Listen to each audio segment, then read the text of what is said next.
What happens when the person checking your ticket decides just by looking at you that you don't belong for Daniel and Dr. Alana Harris? A dream anniversary trip turned into a public nightmare at 35,000 feet. An airline crew blinded by prejudice refused to believe this black couple belonged in first class. They were publicly shamed and kicked off the flight. But the crew's victory was short-lived. They made one catastrophic mistake. They didn't just insult a loving couple. They illegally ejected two of the most powerful people in aviation. What followed wasn't just a complaint. It was a reckoning. The hum of Houston's George Bush Intercontinental Airport was a familiar symphony to Daniel Harris. It was a soundscape of rolling suitcases, muffled announcements, and the palpable energy of 1,000 different journeys beginning or ending. For him, however, this journey was different. It wasn't for work. It wasn't a last-minute deployment to an audit site or a tense regulatory hearing. This was personal. Beside him, his wife, Dr. Alana Harris, adjusted the strap of her carry-on, a small, serene smile playing on her lips. For their 15th anniversary, they had planned the kind of trip they always helped make possible for others, but rarely took themselves a luxurious 2-week escape to Paris. They'd booked seats 2A and 2B in the Polaris first-class cabin on Global Air's Flight 112 to Charles de Gaulle. It was an indulgence, but one they felt they had earned. Daniel, at 48, was a man carved from quiet authority. His salt-and-pepper hair was neatly trimmed, and his suit, though comfortable for travel, was impeccably tailored. He possessed a calm, observant demeanor that could be easily mistaken for aloofness. In reality, he was a listener, a man who absorbed details others missed. For the past 20 years, he'd worked his way up through the Federal Aviation Administration. He was now a senior air carrier safety inspector, one of the people responsible for ensuring that airlines like Global Air adhered to the letter of every single federal regulation. His word could ground fleets. Alana was his perfect complement. A PhD in aerospace engineering and a medical doctor, she was a leading FAA consultant on human factors and aeromedical standards. She studied the intricate dance between pilot machine and environment, writing the protocols that kept crews alert and passengers safe. Her brilliance was matched only by her grace. She exuded a warmth and intelligence that immediately put people at ease. They had earned this. The long nights, the missed dinners, the constant travel, it had all been for a shared purpose to make the skies safer. Now, for 2 weeks, the skies were just for them. Ready for 14 days of no regulations, Alana whispered, her eyes sparkling. Daniel squeezed her hand. "I'll try my best not to inspect the pre-flight safety briefing too critically." They laughed, a private, easy sound between two people who knew each other's souls. They approached the priority boarding lane, their documents in hand. The gate agent, a harried-looking man, scanned their passes without a second glance. "Enjoy your flight, Mr. and Dr. Harris." As they stepped onto the jet bridge, the sterile airport air gave way to the climate-controlled atmosphere of the Boeing 777. A flight attendant stood at the door, greeting passengers with a practiced smile. "Welcome aboard." "Good morning," Daniel said, showing her their boarding passes. "We're in 2A and 2B. The flight attendant, whose name tag read Karen Miller, glanced at the passes, then back at them. Her smile didn't falter, but a subtle, almost imperceptible shift occurred in her eyes. It was a flicker of something. Reassessment. Confusion. "Right this way," she said, her tone a fraction cooler than it had been for the passengers ahead of them. They found their seats, spacious pods upholstered in dark navy leather. They were beautiful private and promised a comfortable journey across the Atlantic. As they stowed their bags in the overhead compartments, Daniel couldn't shake the feeling of Karen Miller's gaze on them. It wasn't the attentive look of good service. It felt like surveillance. Alana, ever perceptive, noticed his slight unease. "Everything okay?" "Fine," he said, settling into his seat and forcing a smile. He wouldn't let a strange vibe from a single crew member spoil this. It was probably nothing, just the stress of the job. He knew from his work that flight attendants had 1,000 things on their minds during boarding. A few minutes later, Karen Miller arrived at their pod holding a silver tray with 2 glasses of champagne. Her smile was back, but it seemed painted on a brittle facade. "Pre-departure champagne?" she asked, her voice high and a little too loud. "Thank you, that would be lovely," Alana said warmly. As Karen handed them the glasses, her eyes roamed over them again, taking in Alana's simple but elegant dress and Daniel's tailored suit. She seemed to be searching for something, a clue that didn't fit the picture she had in her mind. "Are you too familiar with the Polaris cabin?" she asked. "We are," Daniel replied politely. "Thank you." She lingered for a moment, too long. "It's just, we sometimes have passengers who are upgraded at the last minute and aren't sure how everything works. We want to make sure everyone is comfortable." The implication was clear, hanging in the air like stale perfume. "You look like you were upgraded. You don't look like you belong here." Daniel felt a familiar, weary tightening in his chest. He'd felt this before, in boardrooms, at inspections in restaurants. It was the soft bigotry of low expectations, the quiet questioning of his presence in spaces where some people didn't expect to see a black man. He chose, as he often did, the path of least resistance. Let it go. It's our anniversary. "We appreciate that," he said, his voice even and calm. "We're all set." Karen finally retreated, but as she walked away, Daniel saw her stop and speak in a low voice to the purser at the front of the cabin, a man named Mark Jensen. They both glanced back towards Daniel and Alana's seats. Mark's expression hardened. The quiet anticipation Daniel had felt at the gate was beginning to curdle into a cold dread. This wasn't just a flight attendant having a bad day. This was the beginning of something ugly. The cabin door was sealed, and the captain's voice came over the intercom, a smooth, confident baritone, announcing a flight time of 9 hours and 40 minutes to Paris. Daniel tried to settle in to recapture the celebratory mood. He took a sip of champagne and looked at Alana, who was attempting to focus on the in-flight magazine, though he could see the tension in the set of her jaw. The purser, Mark Jensen, began his own welcome tour of the first-class cabin. He was a man in his late 50s with a meticulously maintained coif of silver hair and an air of self-importance. He greeted a businessman across the aisle by name, sharing a brief, hearty laugh. He spent several minutes chatting with an older couple in the row behind them. When he arrived at their pod, the bonhomie vanished. His smile was thin, his posture rigid. "Mr. and Mrs. Harris, is it?" He began, his tone dripping with false civility.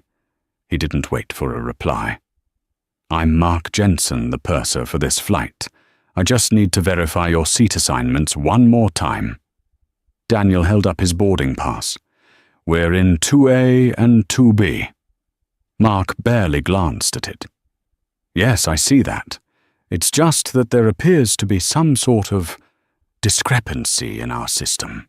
We have these seats marked for other passengers who may have been rerouted. It's a common computer glitch."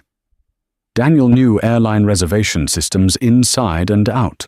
While glitches happened, they were rarely of this nature, and they were almost always sorted out at the gate, not after the cabin was secured for departure. This was a fabrication, and a clumsy one at that.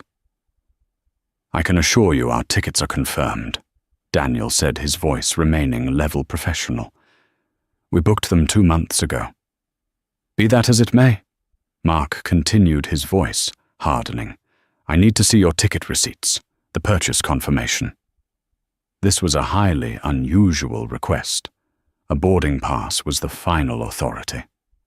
Alana looked up from her magazine, her expression one of polite but firm disbelief. "Is there a problem, Mr. Jensen? Dr. Harris actually—" Alana corrected him gently. Mark's eyes narrowed almost imperceptibly, as if this detail further complicated the narrative he was building in his head. "Ma'am, I'm simply trying to ensure everyone is in their correctly assigned seat. Airline policy." Karen Miller reappeared at his elbow, a silent, smirking reinforcement. They stood there blocking the aisle, creating a scene. The businessman across the way lowered his newspaper, watching with unconcealed curiosity. The cabin, once a space of quiet luxury, was now charged with a tense, accusatory energy. "My husband has already shown you our boarding passes," Alana said, her voice still soft, but now edged with steel. "We also showed them at the gate. If there's a system glitch, perhaps it's something to take up with the ground crew when we land." "I'm afraid I can't wait until we land," Mark said, his patience snapping. He was dropping the pretense of customer service. "There's a possibility you are in possession of fraudulent boarding passes." The word hung in the air, ugly and venomous. Fraudulent. Daniel felt a surge of cold fury, but years of training in high-stakes environments took over. Emotion was a liability. Facts were the weapon. "Mr. Jensen," Daniel said, his voice low and deliberate, "I suggest you choose your next words very carefully. We are ticketed passengers in our assigned seats. You are making a serious accusation without a shred of evidence." A young woman in seat 3G, who had been watching the exchange with growing horror, leaned forward. "For goodness sake, leave them alone. They haven't done anything." Mark shot her a withering glare. "Ma'am, please remain out of official crew business." He turned back to Daniel and Alana. "Your receipts, now, or I will have to involve the captain." This was the final escalation before the point of no return. Daniel knew it. They were being challenged, tested, and deliberately humiliated. The accusation wasn't about a computer glitch. It was about the fact that he and Alana, in the minds of Mark and Karen, could not possibly have afforded or deserved to be in first class. They had to be fakes, frauds, or beneficiaries of some mistake that needed correcting. Alana pulled out her phone, her fingers moving swiftly. She wasn't flustered. She was methodical. She opened her email and found the booking confirmation from Global Air, complete with the transaction ID and the last 4 digits of the credit card used for the purchase. She held the phone out to Mark. "Here is the confirmation email from your airline sent the day we purchased these tickets. As you can see, they are fully paid for. Now, are we finished with this interrogation?" Mark glanced at the phone, his face flushing. The clear digital proof momentarily thwarted him. He had expected them to have no answer, to become flustered and angry to give him the excuse he needed. But their calm, factual response only seemed to infuriate him more. He couldn't accept that he was wrong. He leaned in closer, lowering his voice to a conspiratorial hiss. "I don't know what game you're playing. Maybe you used a stolen credit card. Maybe your employee's trying to pull a fast one. But this flight doesn't move until I get to the bottom of this." Karen Miller chimed in, her voice saccharine with malice. "We have to protect the integrity of the cabin, Mark. We can't have, well, you know, gate lice." The slur, a derogatory term for people who crowd a gate hoping for an upgrade they don't deserve, was the final straw. It was a direct, undisguised insult. Daniel slowly placed his champagne flute on the tray. The time for de-escalation was over. They had crossed a line. "Mr. Jensen, you have 2 options," Daniel said, his voice now devoid of any warmth. It was the voice he used when grounding an aircraft. "You can return to your duties, and we will discuss your conduct with your superiors when we land in Paris. Or you can call the captain as you threatened. But understand this, if you choose the second option, you will be initiating a sequence of events that you will not be able to control. It was not a threat. It was a statement of fact, a professional assessment of the situation. Mark, blinded by his own arrogance, heard it only as a challenge, his face twisted into a mask of righteous indignation. "Oh, I'll call the captain. We'll see who's in control here." He turned on his heel and strode purposefully toward the cockpit, Karen trailing him like a loyal viper. Daniel and Alana sat in a pocket of stunned silence, the eyes of the entire first-class cabin fixed upon them. The anniversary trip to Paris was over before the plane had even pushed back from the gate. The few minutes that followed felt like an eternity. The low hum of the auxiliary power unit was the only sound, a monotonous drone against the backdrop of silent, awkward stares from the other passengers. Daniel and Alana didn't speak. They simply sat composed and resolute, a silent island in a sea of tension.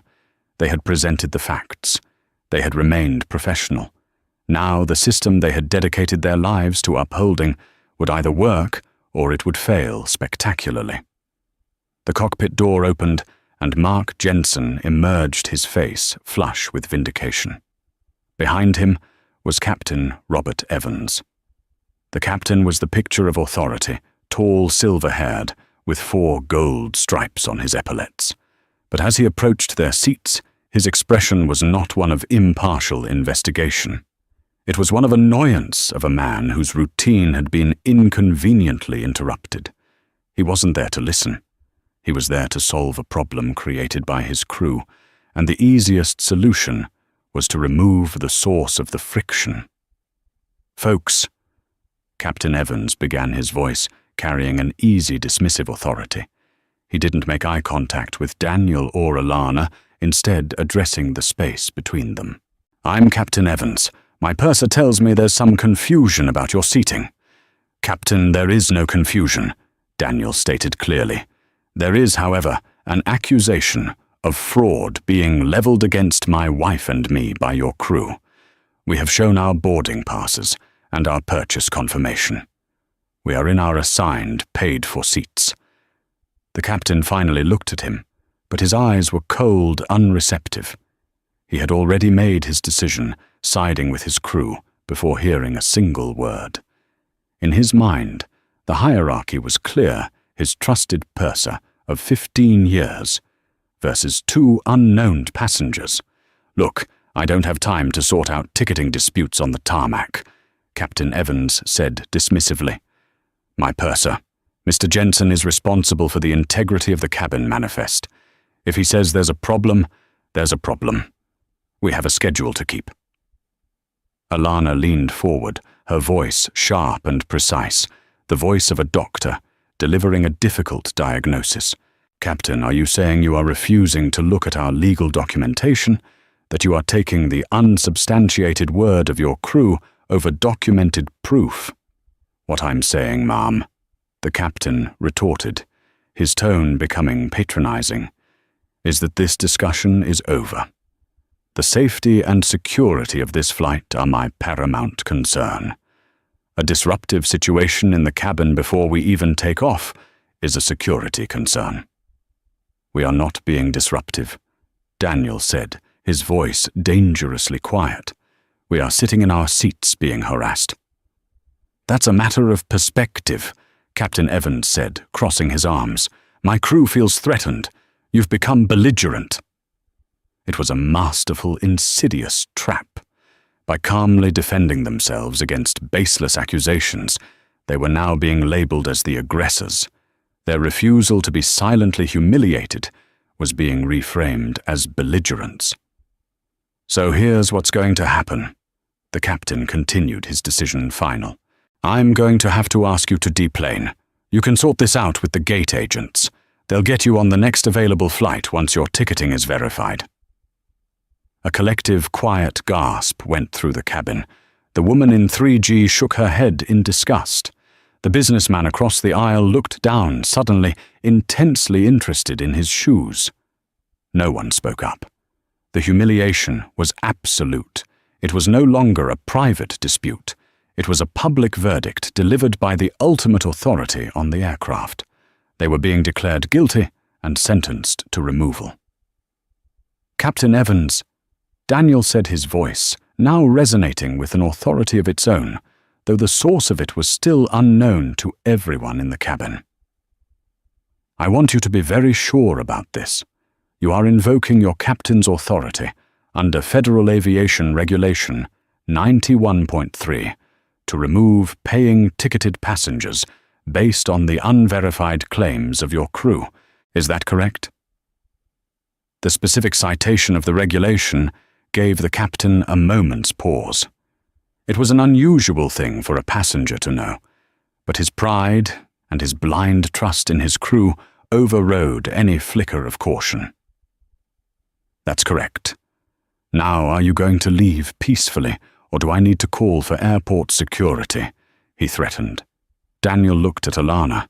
Her expression was one of deep disappointment, but also of unyielding strength. She gave a single, almost imperceptible nod. This battle was lost. The war, however, had just begun. Slowly, with a dignity that stood in stark contrast to the ugliness of the situation, Daniel and Alana stood up. They retrieved their bags from the overhead compartment, their movements deliberate and unhurried. Every eye in the cabin was on them. They could feel the mix of pity, discomfort, and for some, perhaps, a cruel sense of satisfaction. As they started the long walk back up the aisle, Mark Jensen and Karen Miller stood near the galley, arms crossed, their expressions triumphant. Karen had a small, vicious smirk on her face. They had won.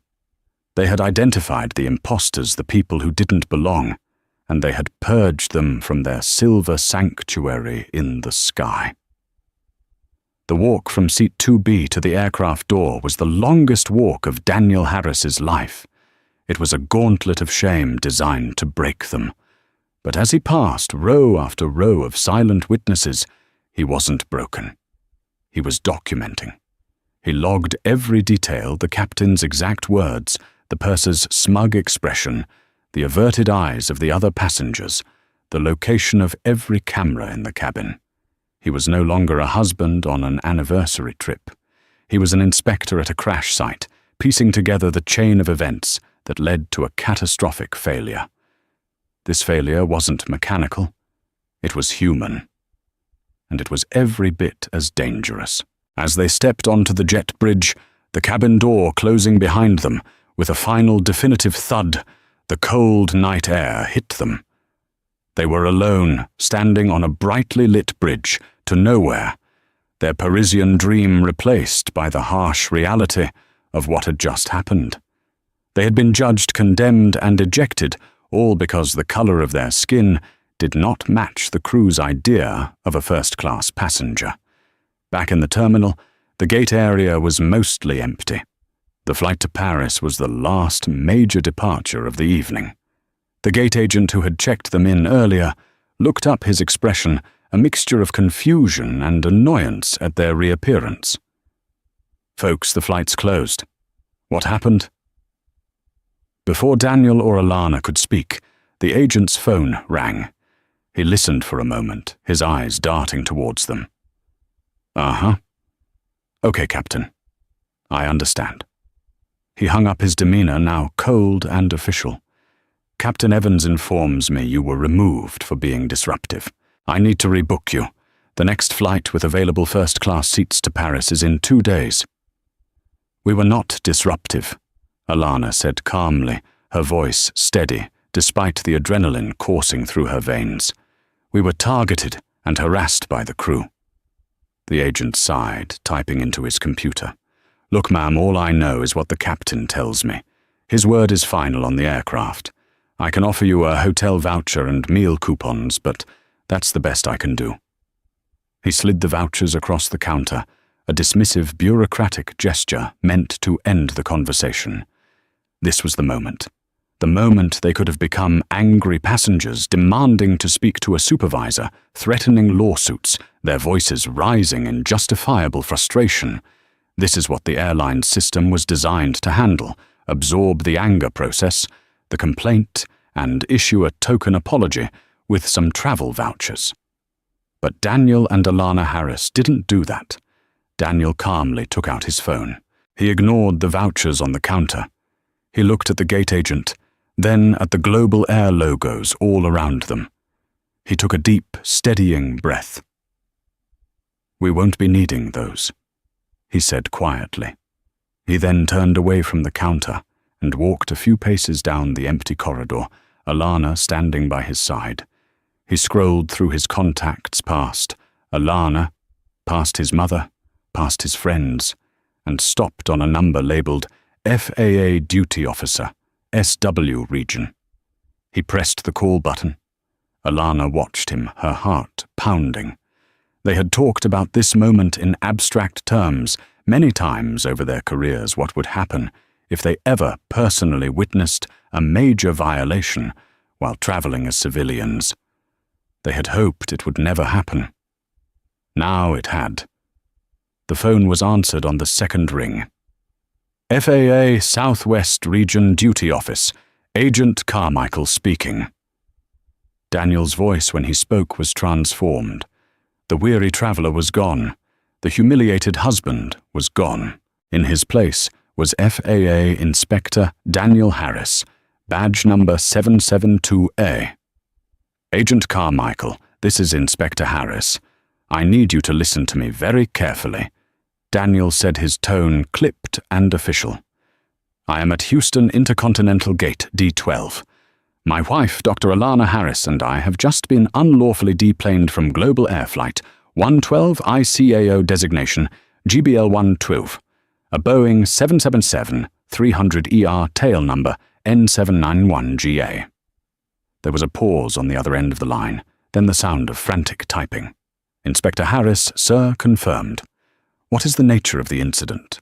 The flight crew, specifically Purser Mark Jensen and flight attendant Karen Miller, refused to accept our valid ticketed boarding passes for seats 2A and 2B. They accused us of fraud without cause. When we presented digital proof of purchase, they escalated their harassment. We were subsequently removed from the aircraft by the pilot in command, Captain Robert Evans, under a false pretense of disruptive behavior. The captain refused to verify our documentation and cited crew safety as the reason for our removal." Daniel paused, letting the weight of the words sink in.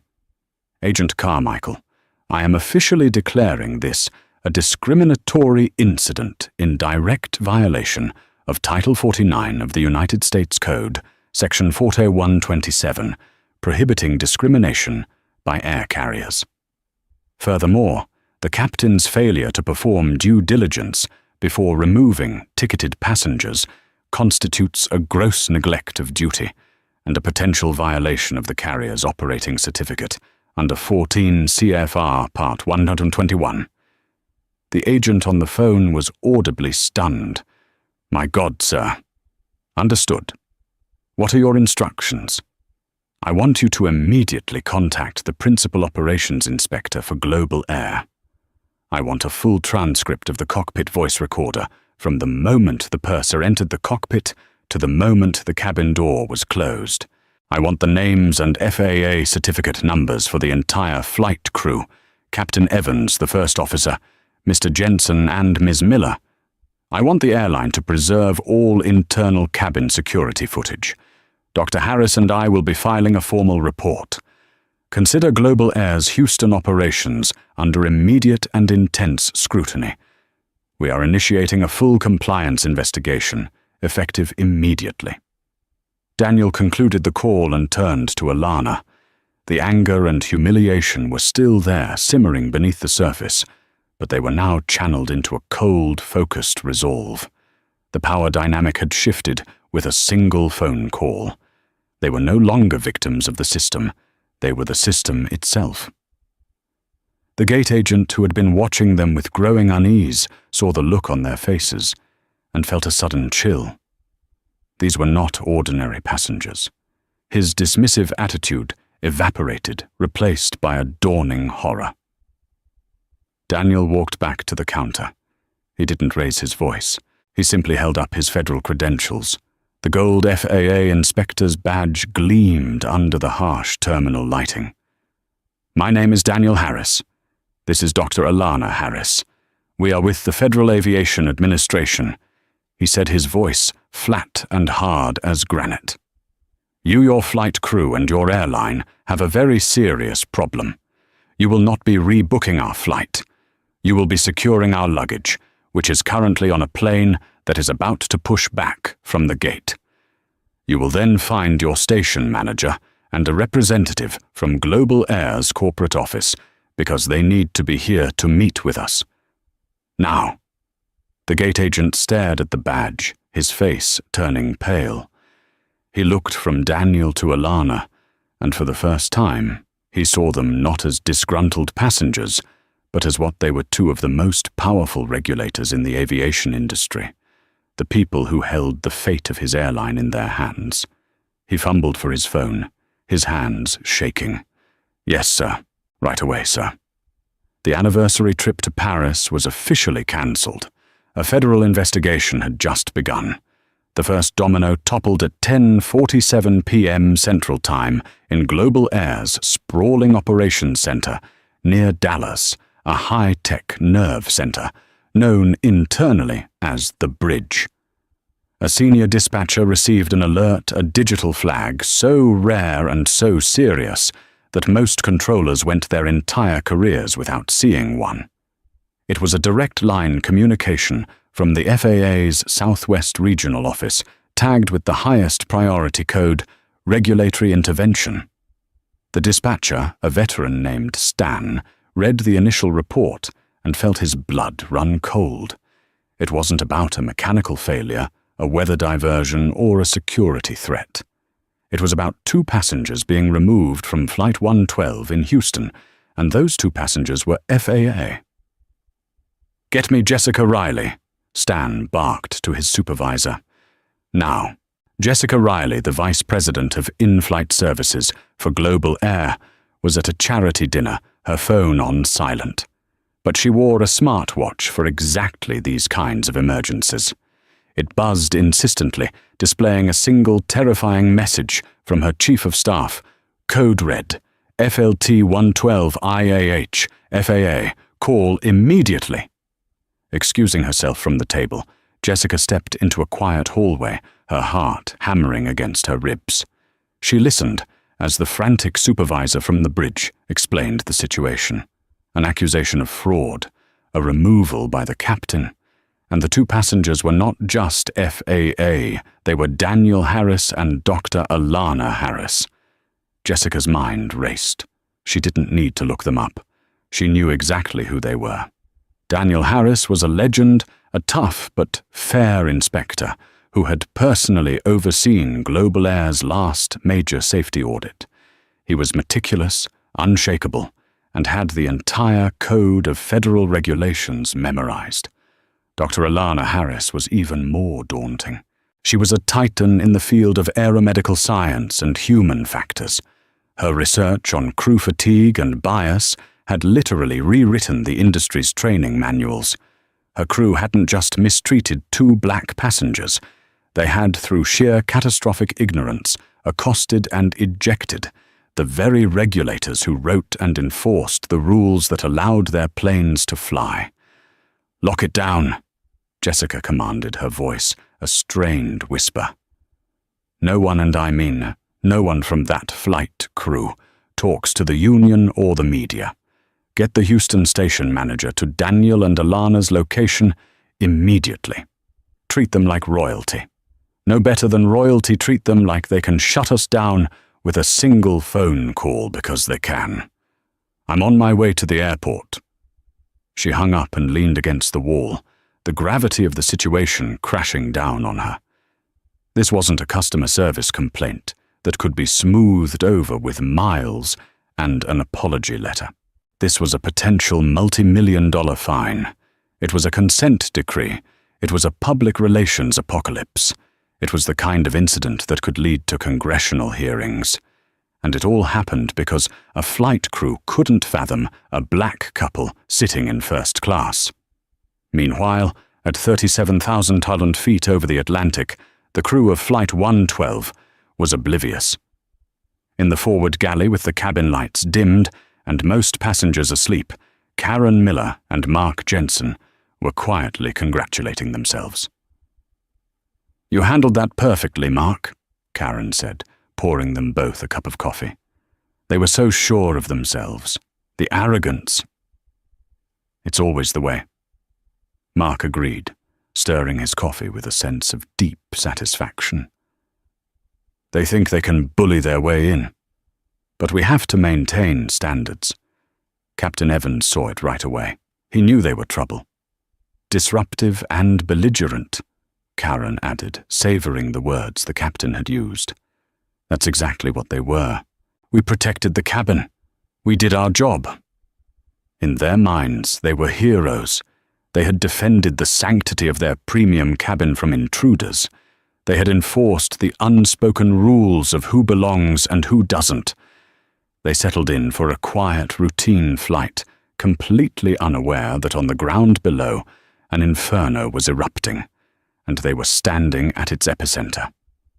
Their careers were already over. They just didn't know it yet. Back in Houston, Daniel and Alana were in a private lounge, a sterile corporate room. The panicked station manager had quickly opened for them. They had given their preliminary statements over a recorded line to the FAA duty officer. They were calm, professional, and devastatingly precise. They recounted every word, every gesture, every nuance of the escalating hostility.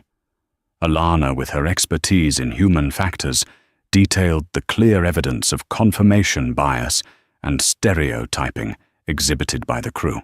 Daniel laid out the procedural and regulatory violations point by point. Their luggage had been retrieved from the plane just moments before it pushed back.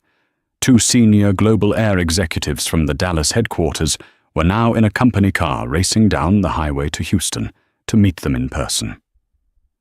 Daniel looked at Alana, the exhaustion of the ordeal finally settling in his eyes. "Happy anniversary, my love." Alana reached across the table and took his hand. "We're in this together, Daniel.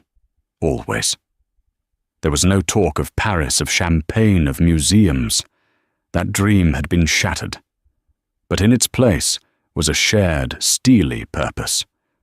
What had been intended as a personal humiliation was about to become a professional crucible.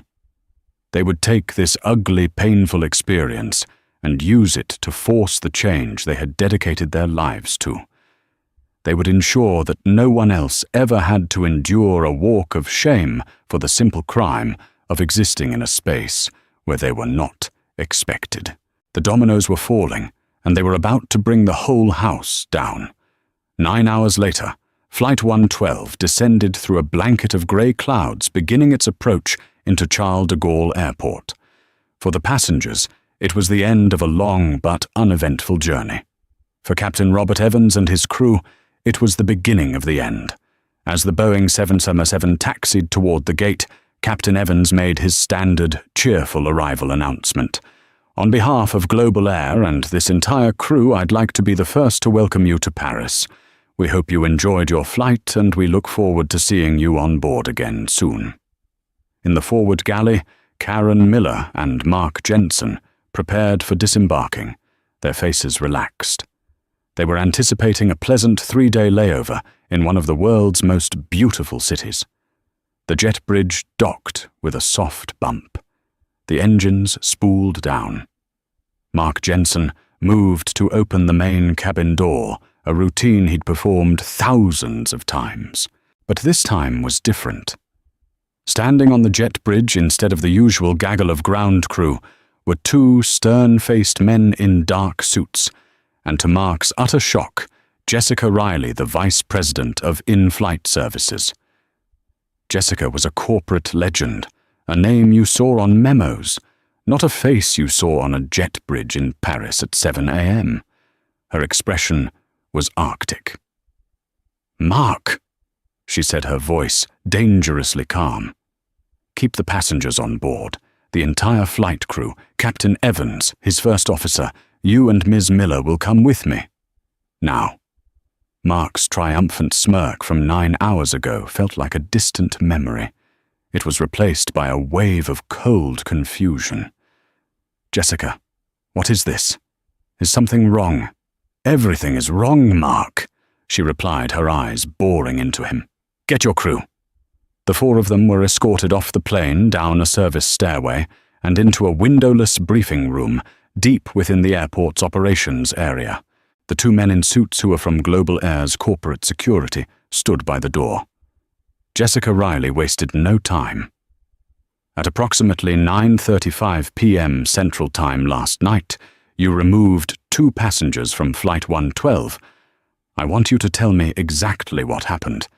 Captain Evans, you begin. Captain Evans, still radiating an aura of command, was more annoyed than concerned.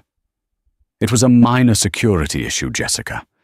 2 passengers were being disruptive, harassing the cabin crew over a ticketing issue. They were becoming belligerent. I made a command decision to deplane them to ensure the safety of the flight. It was a textbook call." Jessica stared at him, her disbelief palpable. "A textbook call, Robert. Who are these passengers?" "I don't know their names," the captain said dismissively. "An African-American couple. My purser felt their credentials weren't legitimate." Jessica's gaze shifted to Mark, who stood a little straighter, ready to receive his commendation. "Mr. Jensen, tell me why you believed their tickets were fraudulent." "Well," Mark began, his tone self-assured, "they just didn't seem to fit the profile of our typical first-class clientele. They seemed nervous, and when I questioned them, they became very defensive. It was a gut feeling based on my 25 years of experience. Karen felt it too." Karen nodded eagerly. "They had a real attitude. When he demanded to see the captain, classic intimidation tactic. We did what we were trained to do, de-escalate by removing the threat." Jessica Riley felt a surge of nausea. Gut feeling, profile, attitude. They were openly admitting to discriminating, but were so blinded by their own prejudice they were presenting it as good police work. She took a deep breath. It was time to detonate the bomb. "The passengers you removed," she began, her voice dropping to an icy whisper, "were Daniel and Dr. Alana Harris." The names meant nothing to them. They stared back at her blankly. Jessica continued, "Perhaps you know them by their titles. The man you accused of fraud and labeled a threat is FAA Senior Air Carrier Safety Inspector Daniel Harris. He led our last full operational audit. The woman you dismissed, and whose professional title you ignored, is Dr. Alana Harris, the FAA's leading consultant on human factors and aeromedical standards. Her work is the foundation for half of our crew training manuals." The color drained from their faces. Captain Evans, who had been leaning casually against a table, stood bolt upright. Mark Jensen swayed slightly, as if the floor had tilted beneath him. Karen Miller's jaw went slack, her eyes wide, with dawning catastrophic horror. "The disruptive passengers you ejected from your aircraft," Jessica said, hitting every word like a hammer blow, "are for all intents and purposes the federal government. They are the people who grant us our license to operate. And you didn't just inconvenience them. You committed a series of flagrant violations of federal law on the record in front of a cabin full of witnesses." She held up a tablet and read from a preliminary report. "Violation 1. Unlawful discrimination based on race, a direct breach of Title 49 U.S. Code. Violation 2. Failure to follow company and federal protocols for verifying passenger documentation. Violation 3. Captain Evans. Your removal of passengers under Regulation 91.3 was based on false information from your crew, which you did not verify, constituting a gross dereliction of your duties as pilot in command." She looked up, her face a mask of cold fury. While you were serving drinks over the Atlantic, Inspector Harris was initiating a full-scale federal investigation into global air, starting with this flight. Starting with you. He has already requested the cockpit voice recordings and all cabin footage. Your FAA certificates have been flagged. Your careers as of 9 hours ago are effectively over. Silence. The hum of the room's ventilation system was deafening. The self-congratulatory narrative they had built for themselves had been utterly obliterated, replaced by the terrifying truth. They weren't heroes. They were liabilities. They hadn't protected the cabin. They had potentially crippled the airline. Mark Jensen was the first to break his voice, a pathetic squeak. "It was a mistake, a misunderstanding." "No," Jessica cut him off. "A misunderstanding is getting a drink order wrong. What you did was an act of profound arrogance and prejudice that will now cost this company millions of dollars and could, and I pray, it doesn't impact our operating certificate.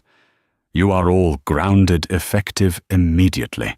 You will be flown back to the US in coach tomorrow to meet with our legal team and FAA investigators. Do not talk to each other. Do not talk to anyone. You are to hand over your company IDs and passports to security."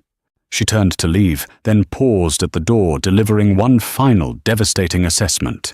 "You know, the truly pathetic thing is," she said, looking directly at Karen and Mark, "they probably would have been the most interesting people to talk to on that entire flight.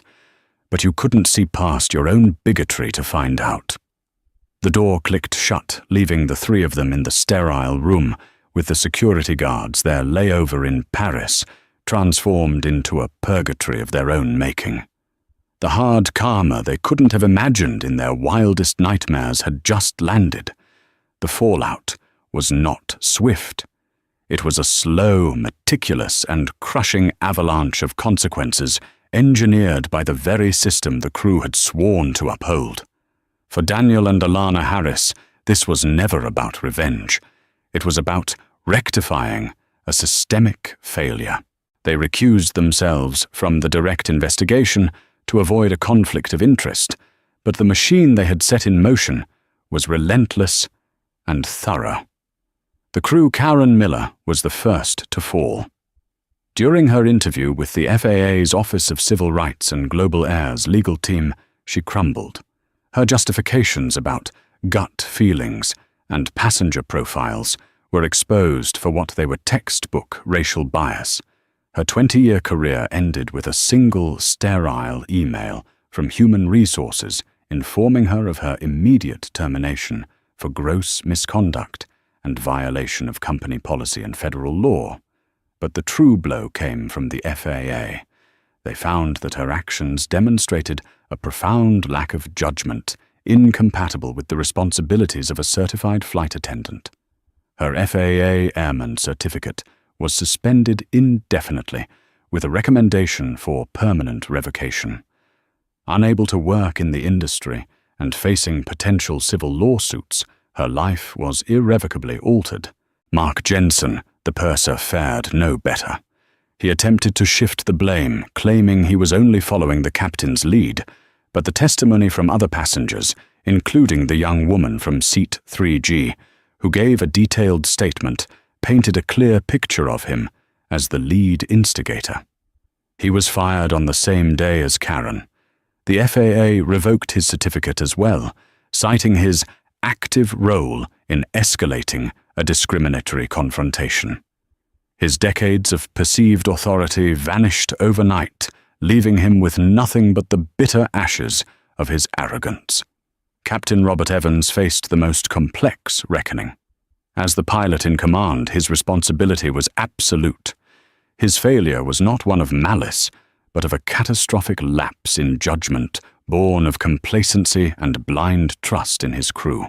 The FAA did not revoke his license immediately. Instead, he was suspended for a year. To ever fly again for a commercial carrier, he was ordered to undergo an exhaustive retraining program, personally overseen by a board of FAA inspectors. This included hundreds of hours of sensitivity, training conflict resolution simulations, and classes on the very regulations he had so casually disregarded. Global Air terminated his command. He would never again be a captain for the airline. If he managed to complete his retraining and get his license fully reinstated, a massive if, the best he could hope for was a first officer position on a regional jet, a humiliating demotion. The 4 gold stripes he wore with such pride were stripped away, a direct result of his failure to look past the uniforms of his crew and see the humanity of his passengers. The airline Global Air was hit with the full force of the regulatory hammer. The investigation spearheaded by Daniel's colleagues unearthed a pattern of inadequately addressed passenger complaints regarding biased treatment. The Flight 112 incident was not an anomaly. It was the symptom of a deep-seated cultural disease. The airline was fined $2.75 million by the FAA, one of the largest fines ever levied for a single discriminatory incident. But the financial penalty was only the beginning. To avoid further potentially crippling sanctions, Global Air entered into a consent decree with the FAA.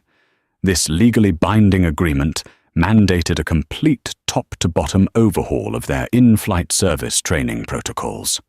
They were forced to 1. Develop a new training program. A mandatory 40-hour course for all 25,000 of their flight attendants and pilots, focused on identifying and combating implicit bias de-escalation techniques based on facts rather than feelings, and the legal ramifications of discrimination. 2. Establish an independent oversight committee. A new internal review board with an FAA-appointed monitor to investigate all passenger complaints of discrimination. 3. Implement a no-fault reporting system, a system allowing crew members to report concerns about a colleague's biased behavior without fear of reprisal. And in a move of profound poetic justice, the FAA appointed an external consultant to help design and approve the new curriculum. That consultant was Dr. Alana Harris. She took a leave of absence from her other duties to personally write the playbook that would ensure what happened to her, and Daniel, would never happen again. The story inevitably leaked to the press. A passenger from the flight anonymously contacted a major news outlet, and the resulting article, First Class Injustice, Black FAA Inspectors Ejected from Global Air Flight, went viral. The public outcry was immense. Global Air's stock dipped, and for months, the airline was the poster child for corporate prejudice. The brand damage was far more costly than the FAA fine. The aftermath. 6 months later, Daniel and Alana Harris finally took their anniversary trip. They flew a different airline. As they settled into their first-class seats, the flight attendant, a young, earnest man, greeted them warmly. "Welcome aboard, Mr. and Dr. Harris. Can I get you a glass of champagne to start?" There was no hesitation in his eyes, no flicker of suspicion, just professional courtesy. As the plane took off, soaring above the clouds, Alana looked at Daniel. "It wasn't Paris," she said softly. "No," he replied, taking her hand. "It wasn't. But maybe in the end it was more important." The ordeal had cost them their dream vacation, but it had fueled their life's mission. Their personal pain had been forged into a powerful instrument of change, creating a ripple effect that would touch every flight, every crew member, and every passenger in the years to come. The karma that had visited Karen Miller, Mark Jensen, and Robert Evans was not just punitive. It was productive. It was a hard, painful, but necessary course correction on the path to ensuring that the skies were safe and open for everyone. The story of Daniel and Alana Harris is a stark reminder that the worst prejudices often hide behind a uniform and a smile. What their tormentors on Flight 112 forgot is that true authority isn't found in a title or a captain's stripes, but in integrity truth and the quiet dignity with which you carry yourself. They thought they were kicking off two people who didn't belong, but they ended up kicking open the door to their own destruction and forcing an entire industry to look in the mirror. Their painful journey became a powerful lesson in justice, a testament to the fact that karma, especially at 35,000 feet, can be swift, severe, and absolute. If this story of justice resonated with you, please let us know your thoughts in the comments below. What part of the crew's reckoning felt the most deserved? Don't forget to like, share, and subscribe for more true stories of when arrogance meets accountability.